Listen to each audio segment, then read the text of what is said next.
Welcome back.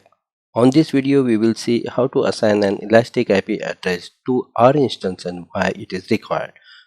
First of all, we would like to know what is an elastic IP address. It is a static IP version 4 address designed to dynamic cloud computing and is allocated to your AWS account. You can attach it to one instance at a time and it is yours until you release it or delete it. It is also a public IP address which is reachable from the internet. By using an elastic IP address, you can mask the failure of an instance or software by rapidly remapping the address to another instance in your account. If you don't want to lose your public IP address, then you must have to associate an elastic IP address with your instance. So whenever you stop the instance, it will not change the public IP address and your instance can be communicated with the internet with the same elastic IP address even after restart the instance. This can also allow us to connect to your instance from your local computer as well. One important thing is that currently Amazon does not support elastic IP address for IP version 6. An elastic IP address is for use in a specific region only and cannot be moved to a different region. As you can see here, the Linux server instance state is stopped right now, and here below the public IP address is not present because it is stopped. Here you can see that it has private IP address but not a public IP address. Now we will start the Linux instance and will wait to see the instance state is running. Yes, it is started and up now. Now we can see here it has public IP address that is 13.233.215.171 and the private IP address is the same. Okay, just scroll down a little bit and can see that it doesn't have an elastic IP address. Why we need it? Before going to add this, would like to show you on this demo. Let's start the PowerShell and we'll connect the instance by running SSH command, and for that we require the key file, that is PAM file, which we have downloaded in downloads folder. First we'll go to the downloads folder in PowerShell, and yes, before this we need to copy the .pem file name from the downloads folder and paste here to complete this command.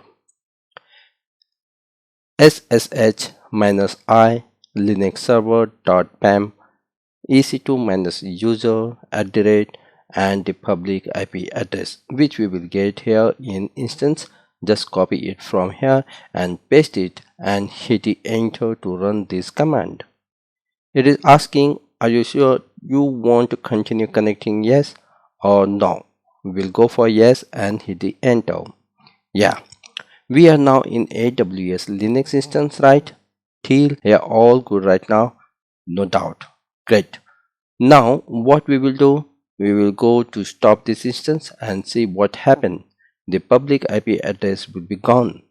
It will disappear from here when the instance will in stopped state. Just note down this IP address and see when we restart the same instance, then the public IP address will be changed. As you can see here, the IP address in PowerShell. Let's see now. Reload it to get the current status. It is still same. Reload the browser now. Hope it will show us the correct status. Yes, it is stopped now.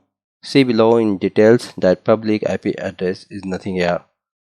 Now we will go to start this instance and see this IP will get changed. Reload the browser and yes, it is running and the public IP address is changed. It is now 13.126.165.36. The problem is that whenever we are going to SSH our instance after restart it, every time we have to provide a new IP address. Otherwise it will not going to connect to your instance if you don't know that your instance restarted. So copy this new IP address and use it now in our PowerShell command. Before going to provide a new IP address, we'll run the same command with old IP address to check that's work or not. No, it is not. Now change the IP address and enter here the new one and hit the enter. It is asking the same, that Are you sure to continue to connect this instance? Yes or no? Of course, we'll go for yes. Yes, I want to connect. See, it is connected successfully.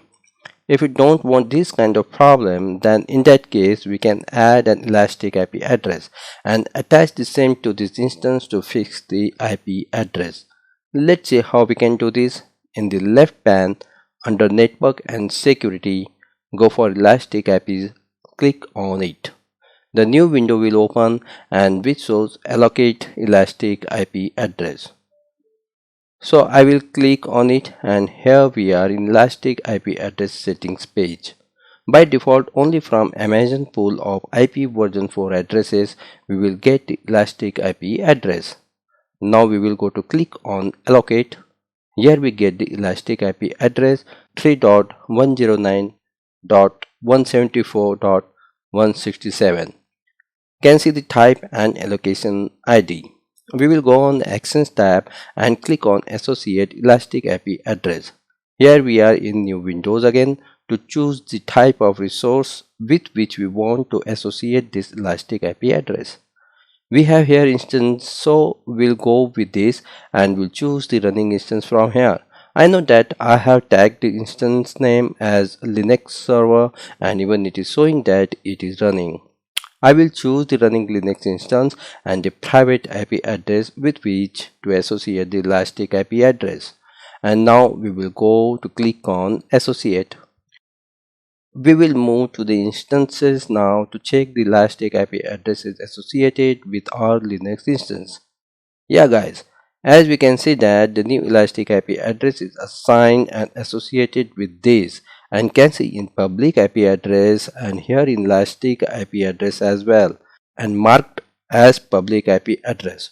Alright, we will go back on our PowerShell to run the SSH command with new elastic IP address and run the command ssh -i linux server.pem ec2-user. So copy this IP address first and paste the copied IP address here and hit the enter. It is asking the same, so go for yes, and here we are into the Linux instance. All good here. Let me show you one more important thing. As before, associate an elastic IP address to this instance. When we stop the instance, the public IP address also removed, right, and get the new one after restarted the instance. Now we will go to stop this instance and we'll see this IP address also removed or not. Refresh or reload the browser to get the current status. Yes, the instance is completely stopped and can see that we still have the same IP address. It is not gone. This is the main features of elastic IP address. Once it is associated with the AWS account or with an instance, and it is yours as long as you don't delete it. But take care of costing too, because it will charge you as well. I don't need it, so would like to deassociate elastic IP address now, as it is showing here that this elastic IP address is associated with this instance ID and the network interface ID. Anyway, click on deassociate to go for the next step. Now it is deassociated and we'll go to release this as well. Don't forget to release this, okay? It will ask you if you release the following elastic IP addresses, then it is not longer be allocated to your account and can no longer associate with your resources. Anyway, release it. It is successfully released and we'll go back to our instance page and cross check there. Yes, it is released. As we can see here is not an IP address. What is this? Here it is still live in elastic IP address. Let me reload this one more time. Yeah, it is gone now. Nothing is here too. Now start the instance again to check which IP address we will get here. Reload it and there we got the new public IP address. You can cross check one more time. The elastic IP address is not here. Okay guys, you have seen how to allocate the new elastic IP address and attach to with an instance so that the public IP address will be fixed even after stopped and restarted the instance. I'm going to end this video here. See you all on my next video. Till then, have a great day and bye bye.